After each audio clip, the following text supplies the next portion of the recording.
شہزادہ اور ایماندار خاتون۔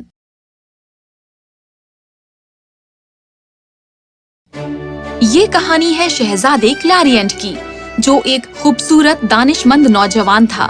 اس کے والد یعنی بادشاہ اس پر بہت ناز کرتے تھے اور سلطنت کے سبھی معاملوں میں اس سے مشورہ لیتے تھے۔ اس دن دو اہم فیصلے لیے جانے تھے۔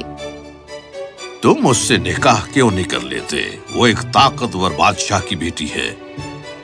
ابا، میں کسی ایسے سے صرف اس لیے نکاح نہیں کرنے والا ہوں کیونکہ وہ شہزادی ہے۔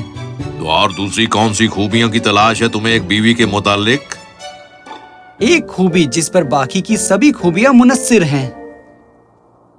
صرف ایک ایسی خوبی جس پر باقی کی سبھی خوبیاں منحصر ہیں؟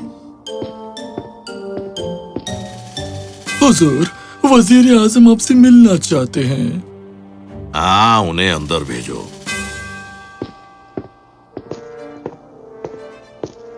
آپ ریٹائر کیوں ہونا چاہتے ہیں؟ آپ تب سے وزیر اعظم ہیں جب سے میرے والد نے یہاں حکومت کی ہے۔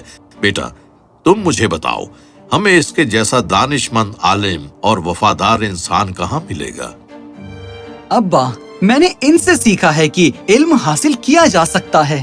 وفاداری اور سبھی نیک خوبیاں اس ایک خوبی پر منحصر ہیں۔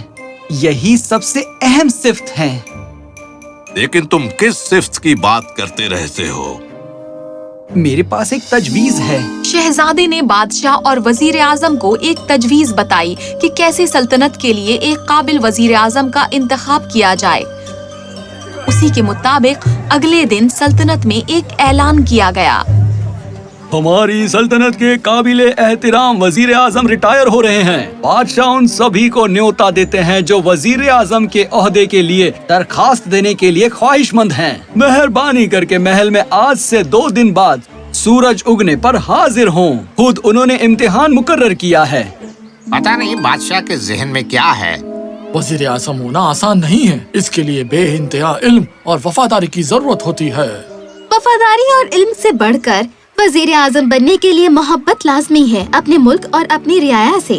اس کے لیے والد جیسے نرم دلی کی اور جج کی مانند انصاف پسندگی کی ضرورت ہوتی ہے، اور یہ سب آتے ہیں صرف ایک خوبی سے۔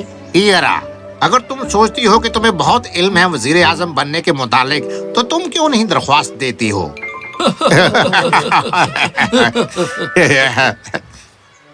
اور ٹیارا نے درخواست دی۔ 2 دن کے بعد وہ محل کے پھاٹک پر تھی 10 اور لوگوں کے ساتھ۔ شہزادے نے ان سب سے گفتگو کی۔ میں آپ سے اپنے والد کی طرف سے بات کر رہا ہوں۔ آپ سب متفق ہوں گے کہ ایک وزیر اعظم بننے کے لیے وفاداری اور علم کی ضرورت ہوتی ہے، پر اس سے بھی بڑھ کر اپنے ملک اور اپنی رعایا سے محبت کرنا لازمی ہوتا ہے۔ اس کے لیے والد جیسی نرم دلی کی اور سمجھداری کی ضرورت ہوتی ہے۔ تو خود بادشاہ سلامت نے آپ سبھی کے لیے ایک امتحان مقرر کیا ہے۔ یہ ہے مکئی اور سیم کے دانے کی ٹوکری۔ اس میں سے بیج اکٹھے کرو اور آپ سب کو محل کے باغیچے کے الگ الگ حصے میں زمین کا ٹکڑا دیا جائے گا، جہاں آپ کو ان دونوں کو بونا ہوگا، اور یاد رہے اس سے صحت مند فصلیں اگے۔ اس کام میں کسی طرح کی مدد لینے کی اجازت نہیں ہوگی۔ جس طرح آپ اپنے باغیچے کی خدمت کریں گے، وہ آپ کی وفاداری، آپ کی رحم دلی اور محبت بھری نگرانی کو نمایاں کرے گا۔ 1 مہینے بعد ہم سب سے بہترین باغیچے کا انتخاب کریں گے، اور جس شخص کا وہ ہوگا وہ ہمارا اگلا وزیر اعظم ہوگا۔ تو وزیر اعظم کے عہدے کے سبھی امیدوار اپنے اپنے باغیچوں کی اچھی نگرانی کرنے لگے، اور 1 ہفتے کے اندر ہی سبھی باغیچوں میں پودے دکھائی دینے لگے سوائے ایک کے، یعنی ٹیارا کے۔ میرے باغیچے میں کیوں کچھ نہیں اگتا؟ کیا میں نے کچھ غلط کیا ہے؟ ٹیارا اپنی پوری کوشش کرتی رہی۔ مہینہ بیت گیا، معائنے اور انتخاب کا آخری دن آ گیا۔ سبھی باغیچے خوبصورت اور صحت مند دکھائی دے رہے تھے سوائے ٹیارا کے۔ اس میں ابھی بھی کسی بیل یا پودے کا نام و نشان نہیں تھا۔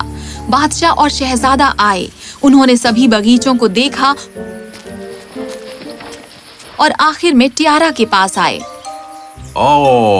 ایک بھی بیل یا پودا نہیں؟ مجھے معاف کرنا حضور، میں نے جی جان سے کوشش کی، پر میں کچھ بھی اگا نہیں پائی۔ بادشاہ اور شہزادہ بنا اور کچھ کہے چلے گئے، اور وقت آ گیا فتح یاب انسان کے نام کا اعلان کرنے کا۔ اپنے بادشاہ کی طرف سے میں اس کام کے متعلق فتح یاب انسان کے نام کا اعلان کرتا ہوں۔